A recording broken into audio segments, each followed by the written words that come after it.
So you would have, like you say, all classes of society, all ages. There would be children in the morgue. Tourists. It was a very, very big tourist attraction. Anthony clearly would be one of these from what he's saying. I was not alive in Paris in 1804, whatever rumours you've heard are entirely Phenomenal untrue. for that. You look fantastic. Thanks really. very much. I mean, there's something to be said as well about the fact that these bodies are naked. Is this part of the appeal to go and it's almost like Naked Attraction now on TV, you know? But Oh my a really more. And there's one period where a lot of the bodies are wearing hats, which I just refer to as the hat phase. Are they the hats that they come in Yeah. bed with? Oh, Or they are are the hats that is they there come like in. there's a store box like of lost property? That's It's not like a party hat city. They're not just like... God. They did also occasionally, again with like a popular body, replace body parts. So there was a woman who was...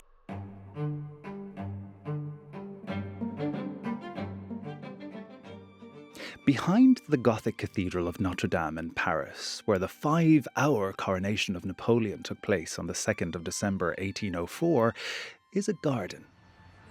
These days it's peaceful, a sanctuary for tourists, but in the 19th century this was the location of the Paris Morgue. On busy days, the space outside was the place to be.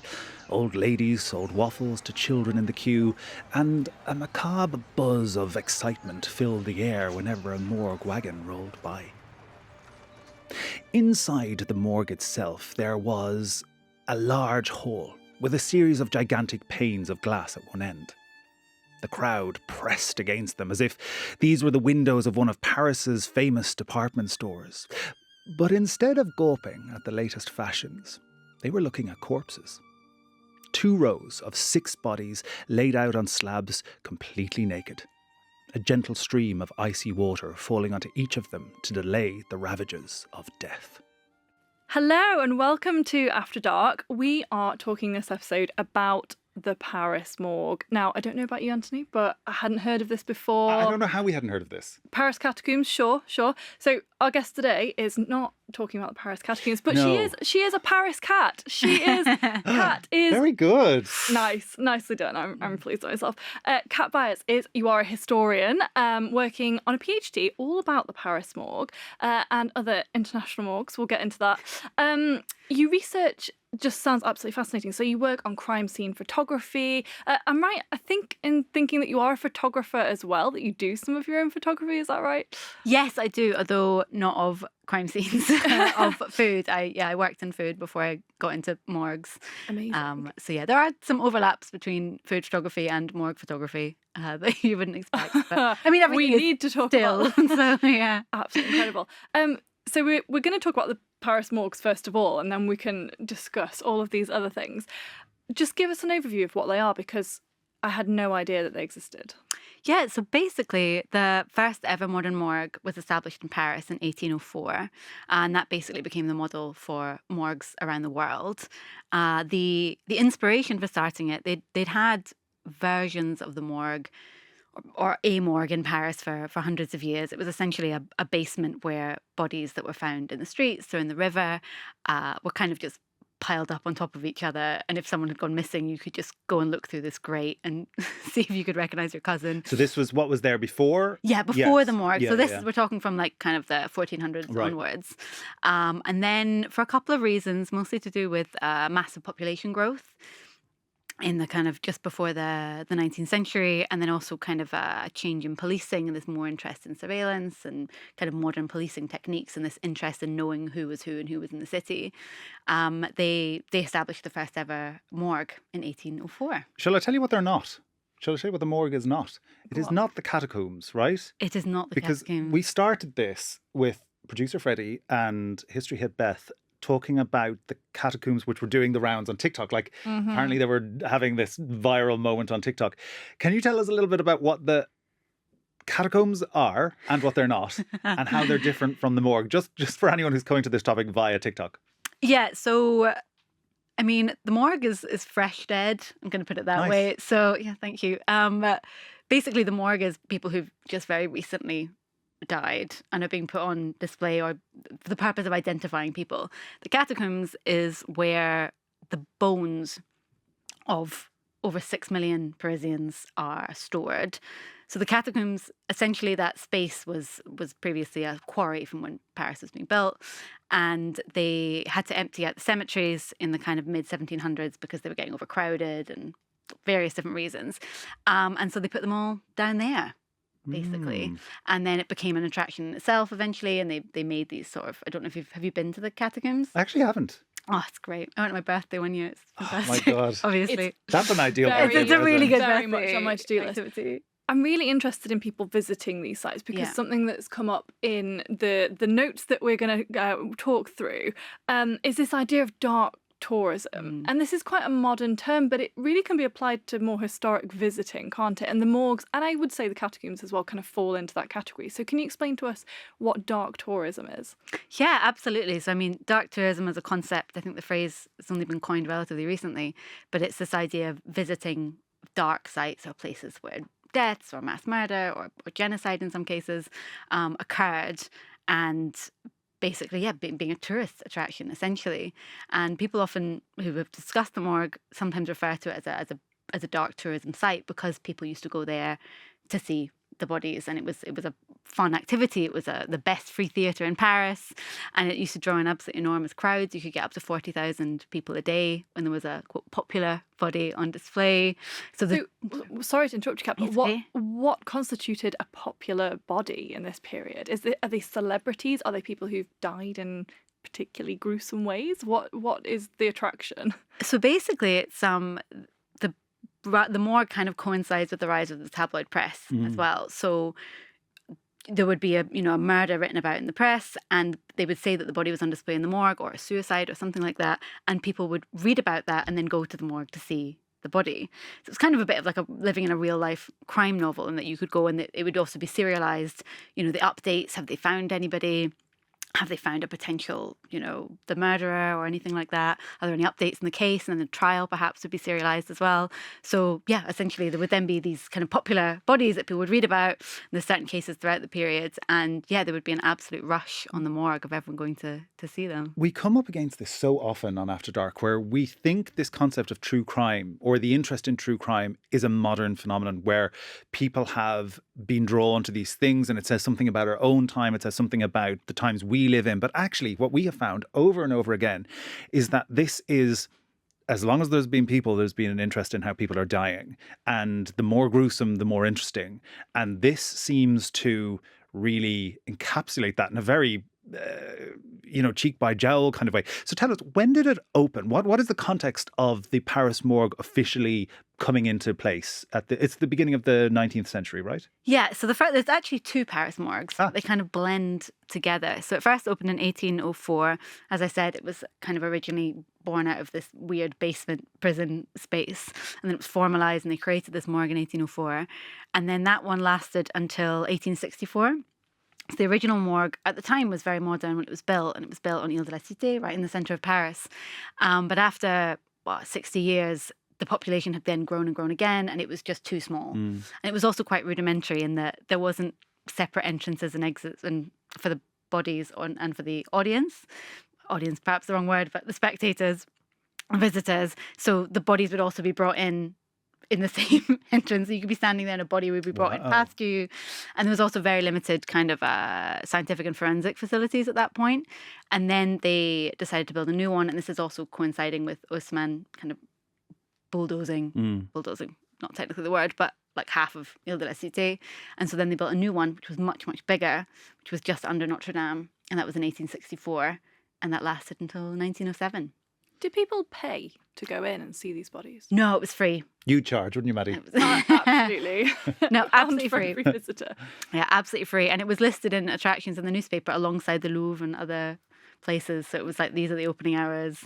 Go check it out. So presumably if it was free, there's a real diversity in the kinds of people who are going to this space, that it's all classes of society, all genders, all ages, potentially everyone in the city is coming, and visitors to the city as well to come and see this. Yeah, absolutely everybody. So you would have, like you say, all classes of society, all ages. There would be children in the morgue.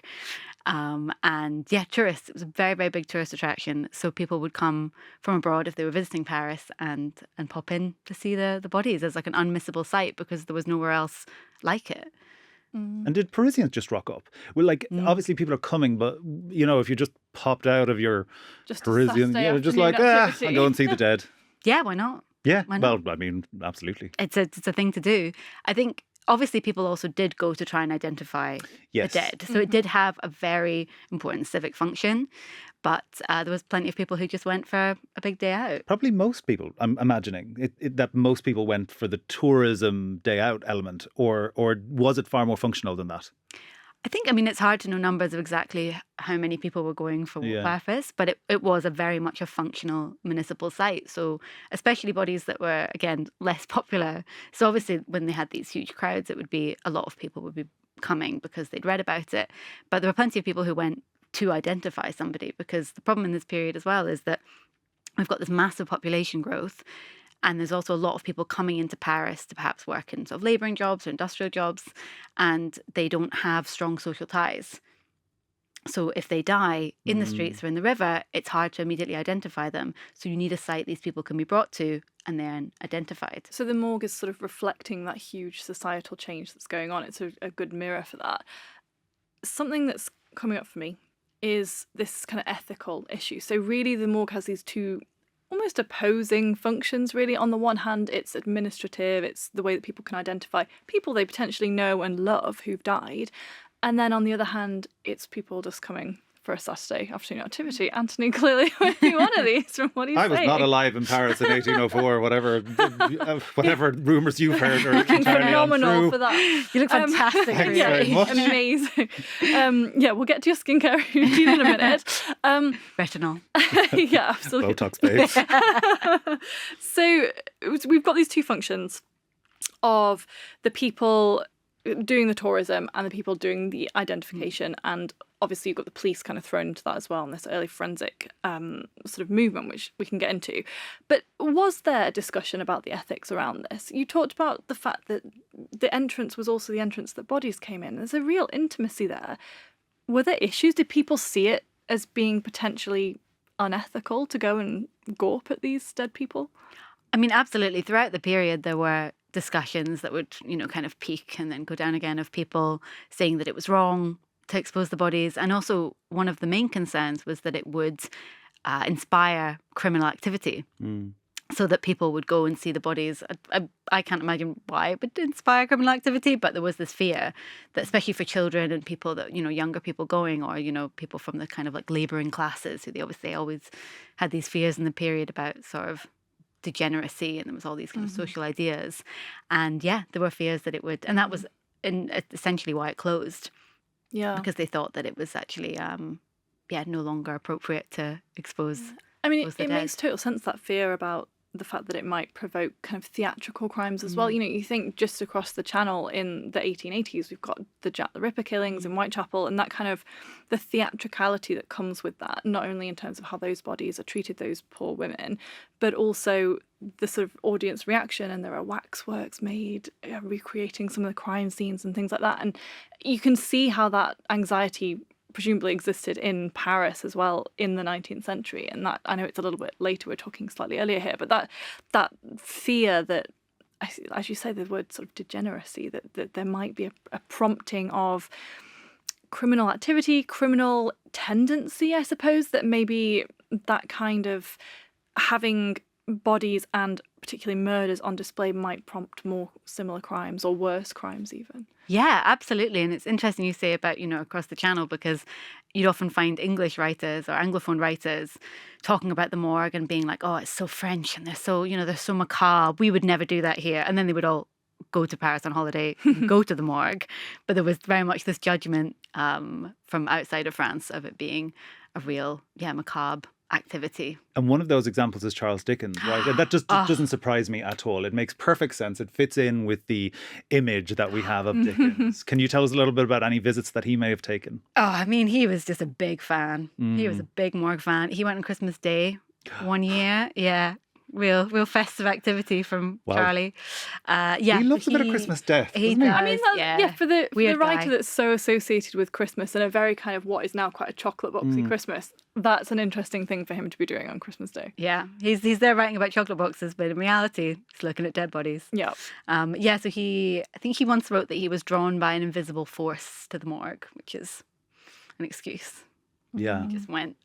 Yeah, so he is a big fan. Quite a lot of writers. Edgar Allan Poe, obviously, Of course. the original goth boy. He was a big fan.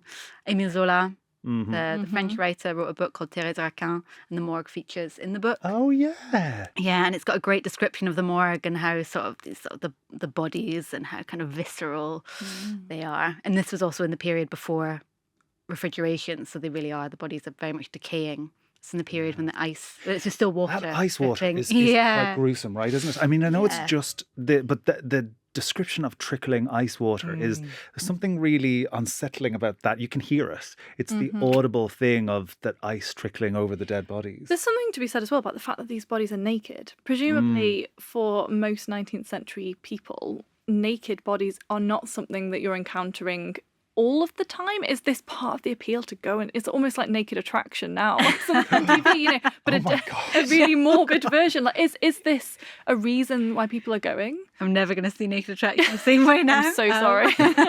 But yeah, so they had a small cloth covering the groin, and towards the end of the period, they did start to display them clothed because I think again they were like, this is a bit weird. But yeah, so there was definitely a voyeuristic element of the morgue.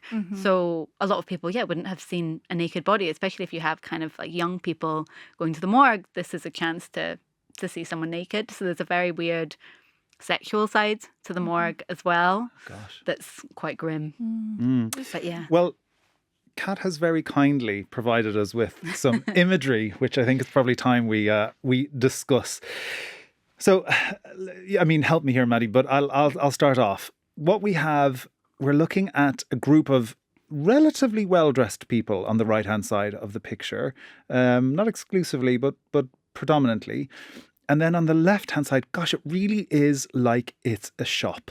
It's big open window panes, and beyond the window panes then are these bodies that are laid out on, look like sun loungers to me, but obviously that's not what they are. And then above them, and this is the really interesting thing in a way, I presume that's their belongings, what they were found in. Yeah, so the clothing was hung on hooks behind the bodies, and they're not sun lounges, unfortunately. They are black marble slabs. So they're the same kind of slabs marble. that you The would French have. are so classy. So chic, even in the morgue. So it's kind of it's like dissection tables, essentially the same kind of idea. And they would have, the water would drain off them. And this is an image from Harper's Weekly. I think it's 1879, this picture. And as you can also see, there's children there, right at the front row. There's a railing to stop people getting too close Yeah. to the glass. You can't quite press up against it. That is really remarkable about the clothes and the belongings being hung up. And I guess that's something that, we're talking about all these people from different parts of society visiting, but also, of course, the dead are from all different walks of life. And you're kind of deconstructed when you're naked. There's not really anything readable potentially on your body. I suppose there'd be things like illnesses or injuries that you might be able to guess at someone's occupation or at least the mode of their death. But the fact that they then have their belongings with them, that's a very clear message to the onlookers of who that person was in life, that they're not dehumanized to the extent you might imagine being laid out on a slab completely naked. That I don't know whether it's a positive thing or not, but there's just so much information being given there about who they are, for better or worse. Is that something that people would be aware of? Do you think people would read those and say, oh, look at that person, that's a relatively wealthy person who's died, look at his new waistcoat that he's got hanging up, or look at that person with her tattered skirts? Would there be a sense of being able to read who the person was from this? There would, for sure. And the thing is that the majority of bodies actually did come much more from what were called the popular classes, or, the dangerous classes. So like I say, these kind of people who were working in labouring, or, kind of, I guess, like the lower strata of society. And very occasionally you would get a more sort of affluent body, and that would be obvious from the clothing.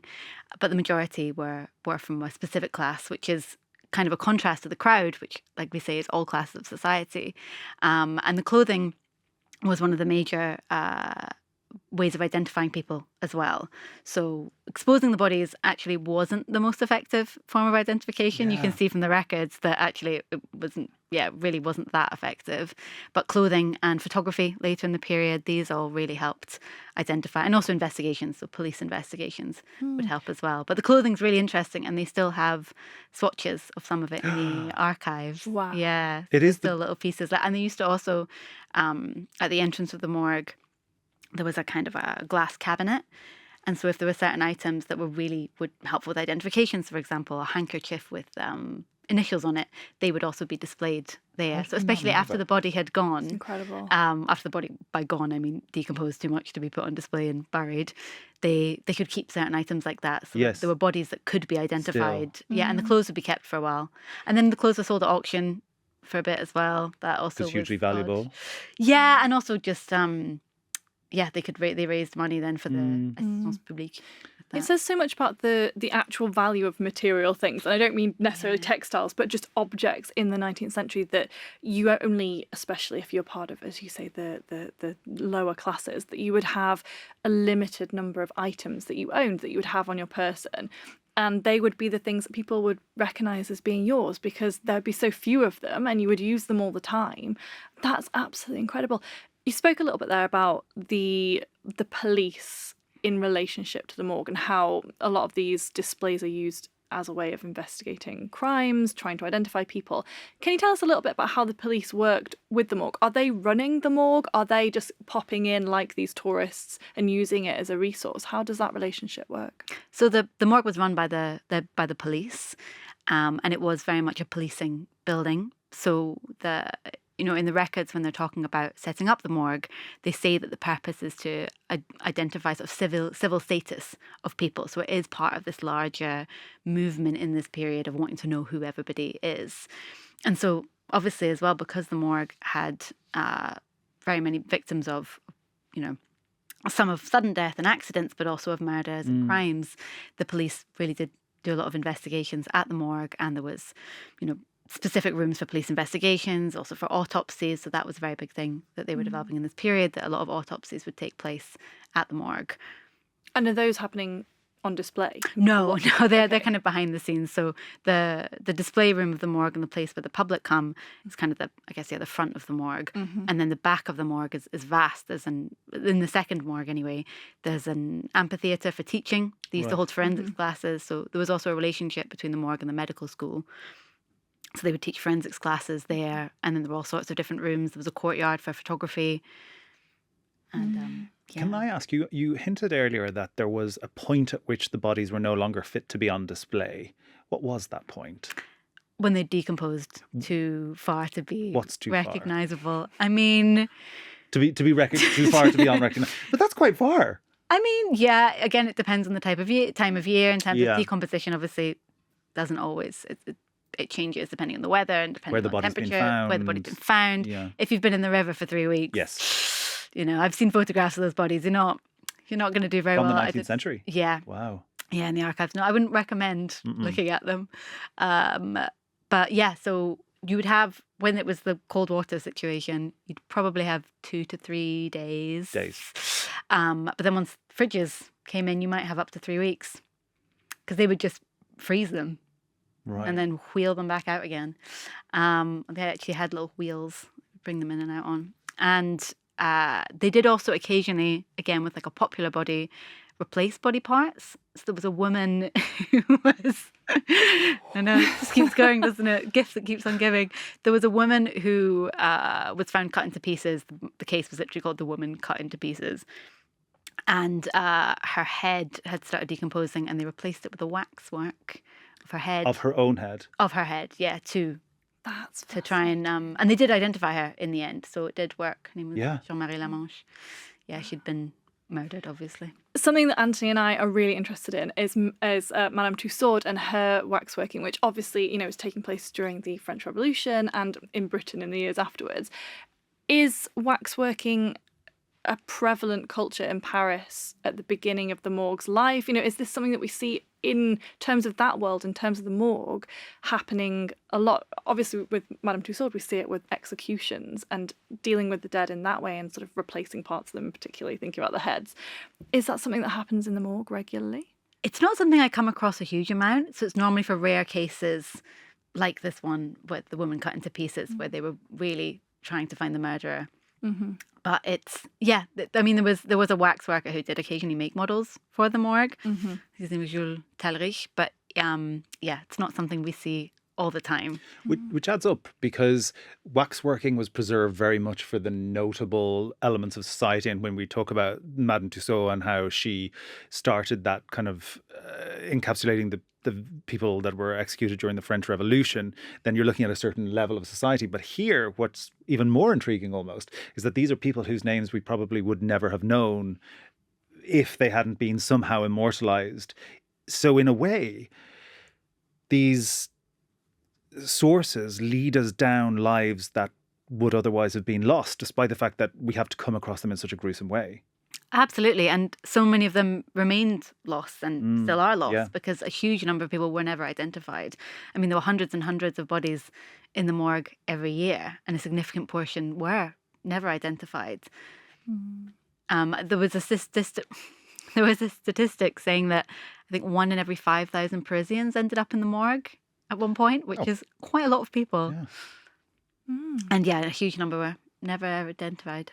So, Kat, another image that you've provided us with is what you were talking about, this picture taking in the yard, I presume, at the morgue. So, Maddy, if you describe what you're seeing, and then we'll get Kat to explain exactly what's happening. Okay, so it's a black and white photograph. It looks to me that it's maybe taken, I don't know, around the end of the 19th century, beginning of the 20th century, judging from the clothes. There are 3 men in the picture standing up who, to my knowledge, they look alive, although we have done a lot on Victorian death photography, so I'm never sure in this period. And then there is another figure who is presumably the dead person, who is in a sort of reclining position on some kind of, looks almost like a hospital bed, or the sun loungers previously mentioned. There's a camera. One of the men to the left of the scene is setting up and working a camera. And there's what looks to be a wooden stick that is running. It's being held up by one of the other men, and it's running from the camera to the head of the dead person. Whether it's a measuring stick or something to kind of hold the body in position isn't really clear. There's also, I think it's important to say, there are obviously added after the photograph's been taken. That's my professional art historical reading of this. There are letters labelling each of the figures. There's A, B, and C under the 3 living men, which presumably, refers to a little chart that tells us exactly who these individuals are. And the whole scene, I should have said, is taking place in what looks to be a courtyard. I'm guessing this is at the morgue. Kat, tell me how wrong I am. You are absolutely correct. So this is the courtyard of the morgue, and this is the process of a body being photographed. So the image is from approximately 1900, and as we can see, there is a body laid out on, I'm going to call it a wheelie bed. Can't remember what the actual term is, but it basically has a rotate. The back, the angle of the back can be. Oh yeah, I see that. Can be moved. Yeah, like a hospital bed. Like a hospital bed, or a sun lounger. Or a sun lounger, very similar to a sun lounger. I don't know if he's getting a tan in the image, but yeah. So you basically, get a tan if you're dead. It's a pretty good question. We should ask a scientist. Doctor? Sorry. Tangent. If you know the answer to that, do write in and tell us. Exactly. Tanning. Do the dead need SPF? Oh God, it's going to be more social pressures, isn't it, to be tanned when you die? Exactly. Anyway, sorry, go on. Good-looking Back corpse to this. and all that. Anyway, yeah, so they started photographing the bodies routinely from around 1800 onwards. So there's evidence of bodies being photographed before that, but it was kind of ad hoc. And the police were some of the earliest adopters of photography in general, especially in France. And so this is the police that are taking these images, and they would then paste them in the morgue registers, and they would display them at the front. And so the bodies, by taking photographs of the bodies, they were effectively immortalized. So despite the fact the body itself would decompose and then be buried, you could identify someone for a long time after they were no longer there. One of my favorite two of my favourite facts about the photography. One is that in the registers, you can see them trying out different techniques. So you can see them, the backgrounds change, and the kind of, you can see the bodies strapped down there. So these things they're trying out different techniques. And there's one period where a lot of the bodies are wearing hats, which I just refer to as the hat phase. Are they the hats that they come in bed with? Oh, they are the hats that is they there come like, in. there's a store box of lost property? It's not like a party hat city. They're not just like, God. Wow. I thought it was just like berries. novelty hats. like Emily in Paris Berry. No, they're Jaunty not angle. exactly. I had weird images in my head just then. Right, No, this so makes far more sense. Right. So the hats that they came in with, but for some reason Okay. there's a lot of hats, and some of them are quite elaborate. With the idea, obviously, that if you knew someone with a hat in life, it might be easier to identify them in death with their hat. But it really is. There's a lot of hats in this one. And how long does the hat phrase last for? I mean, there's quite a lot of them in the 1880s. You're seeing a fair few hats in that decade in the registers, and then it just kind of fades. They phase the hats out. So that was clearly they were trying a new technique. They also used to do things to the bodies to make them look more alive. So they would put sort of like, I guess, like equivalent of like Vaseline on the lips. They would sometimes put in fake eyeballs. So you can also kind of see sometimes when the eyes look like they're really pinging open, and you're like, that's not real eyes. And they also, so they were still in this period trying to establish ways of kind of filing the photographs, especially if you don't know who the people are. How are you going to find, how are you going to find the photograph within the collection? And they came up with this technique, which was that they filed the photographs according to famous people of the time. So you would go to the morgue and say, the equivalent would be going to the morgue and being like, so I'm looking for my cousin. He looks a bit like Donald Trump or something like that. And then they would be like, oh, well, go look in the Donald Trump folder and then find a photograph. I would love to see what the Paris Morgue Donald Trump. I know. I don't know why that's the first person that came to mind, but I was like, who does everybody know the face of? Yeah. Wow. So that's a fun. And that speaks back to the waxwork thing, where so many waxworks in that period and even today are made of recognisable people. And in the morgue, they're sometimes, rarely, being used to represent people who aren't known. There's something so interesting there about recognisability and invisibility of people, especially of lower classes who've slipped from the historical record, even slipped from the records or didn't exist in any records, even in their own time when they die. It's so interesting. Yeah, a big part of the morgue is this anonymity. Yes. And it reflects the anonymity in this period in the city because, like I said, there's this huge influx of new people, and we're entering into this period where it's much more possible to be anonymous in the city. And that also, there was a lot of fears around that, about anonymity and crime, but also, loneliness and all these kind of things in that period. And the morgue is such a reflection of that. And the bodies, even though they are theoretically identifiable with clothing and things like that, they also are kind of neutral in an odd way. They can represent anybody because there's no... a lot of them were never identified. I think that's the perfect place to have a little break. When we come back, we are going to be talking more about this idea of anonymity and recognisability in the world. The great river Seine that flows through Paris holds many sad secrets. One of them is the identity of the young woman who was fished out of the water near the Louvre Museum sometime in the 1880s. Who was she? How had she died? At the time, no one knew. And so the story goes that she was taken to the Paris morgue. When the pathologists saw her, they were struck by the expression on her face. It was so different from the other corpses they'd seen before, so serene. Had this unknown woman of the Seine seen something in the moment of death that lies beyond the veil? They carefully poured plaster over her face and made a death mask to capture that ineffable look. The death mask took on a life of its own. It spread around Europe, becoming a must-have piece of home decor for all poets and writers. It even found its way into the workshop of a Norwegian toy maker in the 1950s, who was building the world's first CPR doll. And so the unknown woman of the Seine transformed into Rescue Annie, the woman who has the most kissed lips in history. So, Kat, we were talking about anonymity before, and the fact that lots of the bodies that made their way to the Paris morgue were people who were never identified, and certainly people who weren't recognised to begin with when they arrived there. Now, Rescue Annie, or the Unknown Woman of the Seine, is possibly one of the most recognisable faces in the world now, because she is the face of the CPR doll. I think it's so fascinating for so many reasons, this story, but it's nice to think that some good has come from what was presumably a lonely death, a tragic death, and the life of a young woman about whom we know relatively little, if anything at all. Is this the most cited story that you come across in your research to do with the Paris morgue? Is Rescue Annie someone who comes up again and again in your research? She definitely comes up again and again in terms of how people might have heard of the morgue. So if they have heard of it, obviously a lot of people haven't, they may have heard of it through this story, or they may have heard the rumour that the doll was based on a woman that had drowned and ended up in the Paris morgue. So the likelihood of this woman that the mask was based on having drowned and ended up in the morgue is pretty unlikely, because if you've been in the river for a while, your face probably doesn't look that unlined and serene. So it's most likely that the mask is actually modelled on a living woman. And then the lore. Stop it. Yeah.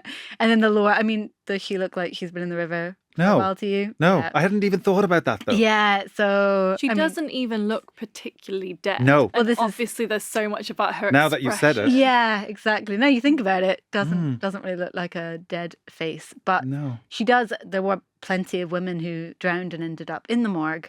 So in that sense, she does kind of represent a lot of real women. And I think also the stories that built up around her of this tragic death, and there's one story that's kind of about that she was abandoned by a lover, and one story that she was pregnant. All these different sort of tragic tales that very much encapsulate when we think of 19th century Paris and tragedy and these things. So she very much represents real stories, but that actual face being having ended up in the morgue is unlikely. I also can't find her in the records, so there's no evidence of her in the morgue registers that were kept. But it's a fantastic story, and it's a really interesting way into the morgue, and it's an interesting example of how this institution influenced so many different things that we don't even realize. I mean, like you're saying, that it inspired all these artists and these writers and everything, and so many roads lead back to the morgue. It also says so much about us and what we need from this morgue, what we need from death, what we need from the history of death. And we need stories to placate our own fears, and we need it to make sense, and we need it to mean something.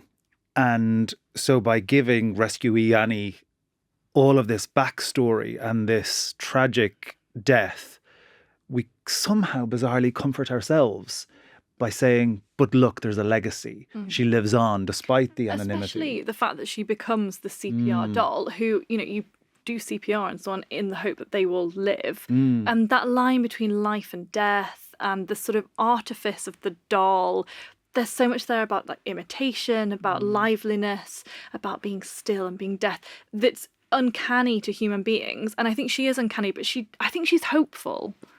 Do you agree, Kat? Yeah, I think also something about being remembered. So obviously this idea that people died unidentified and no one ever knew who they were, she represents this idea of being like, just because we don't know who you are doesn't mean you're not remembered. Doesn't mean that people aren't thinking about you and they don't remember you, and like you say, that you have this legacy. So there's something in that as well. And even something in the fact that people have tried so hard to identify her. Yeah. In that you're not just immediately forgotten. And I think about this sometimes with the morgue, in that so many people weren't identified, but it doesn't mean that nobody ever remembered them. They had family, they had friends, they had colleagues, they had people in their lives. So even if nobody knew what had happened to them and they were never formally identified, that doesn't mean that they were entirely forgotten. There are still people that would have thought about them. There are still people that would have talked about them. And so they're not forgotten forever in that sense. You talk about your research and the morgue with such tenderness, really. And I suppose I have two questions. first of all, what is it like to live with this research and to do it on a daily basis? You're working towards your PhD on this. It's something that hopefully you'll continue to work on afterwards. I want a book. Yeah, we need the book. We need the book. But also, what did the morgue mean to people in 19th century Paris? Were they all just full of morbid curiosity? Were they all strangely obsessed with death in a way that we aren't now? Or can we be more generous in our understanding of how they understood the morgue? I think it's very human to be fascinated by death and taboo and, even like you're saying about the bodies being naked. I think all these things are very human fascinations that have endured as long as there have been humans. So I think in that sense, I don't think this is a particularly rare idea that people would want to go to the morgue. I think if it was open today, we would all definitely go. But I think a lot of people do a live episode. Exactly. Coming to you from the morgue. But I think that a lot of people would go. And I think obviously there was a different relationship to death in the period, and they were closer to it in lots of ways than we are today. But I think it's human in that way. And I think, we watch true crime documentaries and we listen to true crime podcasts and all these kinds of things. How different is that to reading about a murder in the tabloids and going to the morgue to see the body, or going to, Body World's exhibition? These things are not that different. It's just a different way of doing it. And now we have the distance of technology, and so there's a bit of a gap. And, obviously we don't go and see live executions anymore, but I don't think it's so different. I think it's very human. And I think also, like we're saying with the morgue and it not just being a morbid and macabre place, lots of people did go to try and identify somebody. Yes. And I think even when we're thinking of these popular bodies and these huge crowds, some of them did maybe go just because it was the place to go and it was the thing to see. But a lot of people may also have gone because they were like, maybe I can help. And some of the most popular bodies were, say, children that were on display who had been found. And there were, people were writing about, like, we want to find them. We want to find out who they are. Why can't we figure out who these children are? We need to find their next of kin. So it wasn't just that everyone was being, just exposing them for the sake of entertainment. There was genuinely a desire to try and reunite these people with their families and put them to rest. I hadn't even thought about the fact that children would have been displayed. Of course, that's part of it, but it just doesn't, your mind, or my mind didn't go there. But one of the things I don't buy, just on what you're talking about, is when a lot of people talk about public executions in the 18th century, let's say, and how big a draw they were, and you could be looking at up to 100,000 people for really prolific criminals being, or in some cases they weren't even criminals, being hanged. And you often get this historian or this interviewee back view on it where they go, I just can't imagine going. Try imagining a bit harder then, because you probably would have gone, because that's what people did. It's just not conceivable to me. Of course, there were people even in the context of the time that were saying this is a little bit macabre, we shouldn't be going to see this. But the vast majority of people were attending these executions, and in the context of its time, the morgue makes absolute sense that people will go and view these bodies, just as you're saying, as we do when we watch the latest Netflix documentary on whatever true crime case it is. We can relate to this because we're doing it too in our own various ways. Absolutely. And like you say, we all exist within our own cultural and social context of the period that we live in. So it's impossible for us to say what people will look back on 100 years from now and be like, that's really weird that they were doing that. And we also, if we existed in the 19th century, we have no idea what we would do. And it's the same with a lot of sort of social ideas that now we consider to be, really wrong. We don't know how we would have, we like to think that we would be on the right side of history, but we have no idea. We have no idea the upbringing we would have had, or the social context around us, the cultural context around us that might have changed how we would have approached things. I think that's a fantastic note to end on, and I think it's something for people to think about as well, having listened to this, about whether they would go to the morgue if they were in 19th century Paris. Cat, thank you so much for the most fascinating chat, and actually I feel like I have been to the morgue now. Wait, I really do. Before we sign off, can I give a fact that is in my briefing notes here? Apparently the Michael Jackson song "Annie, Are You Okay" is about the CPR doll. No, That's it's not. It is, yeah. Is that really Yeah, true? it actually is a fact that is true. What was he singing about? She's clearly not okay. Apparently, I don't know, I think it's something that with the doll, Are you not meant to say? I don't know why you say that to the dog. Is it the rhythm? I don't know Is where it maybe the comes from. rhythm of CPR? No, the rhythm is that it? Staying Alive. Ironically. Ah. If you know why Michael Jackson was singing about Annie the rescuee in his song Annie, Are You Okay? Then please do let us know in the comments below. That is bizarre. Of all the factoids that we come across on this show, that's up there.